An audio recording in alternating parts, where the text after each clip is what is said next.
जय भीम, नमो बुद्धाय. मित्रांनो, कधी कधी एक बदल संपूर्ण समाजाचं भविष्य घडवतो. आज आपण अशाच एका निर्णायक बदलाची गोष्ट ऐकणार आहोत. Hindu code bill. स्वातंत्र्य मिळालं होतं, पण समाज अजूनही जुन्या जंजाळात अडकला होता. स्त्रियांना अधिकार नव्हते, ना वारसात, ना विवाहात, ना स्वतःच्या आयुष्याच्या निर्णयात. आणि अशा काळात एक महामानव पुढे आला, डॉक्टर बाबासाहेब आंबेडकर. त्यांनी ठरवलं, आता समाजात बदलला पाहिजे, समाजात बदल घडला पाहिजे. ते म्हणाले, जर खरं स्वातंत्र्य हवं असेल तर केवळ देश स्वतंत्र असून उपयोग नाही, माणूसही मुक्त असायला हवा, विशेषतः स्त्री.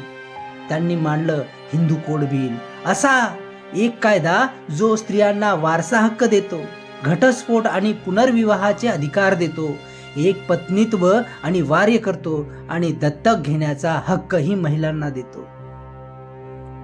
पण या बदलांना विरोध झाला, संसदेत झाला, समाजात झाला, धर्मगुरूमध्ये, आणि विशेष म्हणजे ज्यांच्यासाठी हे बिल होतं त्या स्त्रियांनी सुद्धा या विधेयकाला विरोध केला.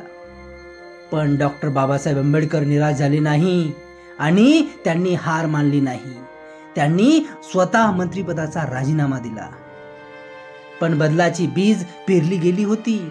पुढे पंडित नेहरू यांच्या नेतृत्वाखाली टप्प्याटप्प्याने हे विधेयक वेगवेगळ्या कायद्याच्या स्वरूपात पास झालं. आज तुम्ही आम्ही जे हक्क घेतो त्यामागे आहे एक दृढ विचार, एक महान माणूस आणि एक ऐतिहासिक लढा. हे केवळ कायदे नव्हते, ही होती एक सामाजिक क्रांती. आपण ऐकला हिंदू कोड बिलचा प्रवास, अन्यायावर न्यायाचा विजय. जर तुम्हाला हा प्रवास स्पर्शून गेला असेल तर पुढील एपिसोडसाठी जरूर परत या, एक नव्या क्रांतीच्या गोष्टीसह. तोवर विचार करा, बदल हाच खरा धर्म असतो. जय भीम, नमो बुद्धाय. धन्यवाद.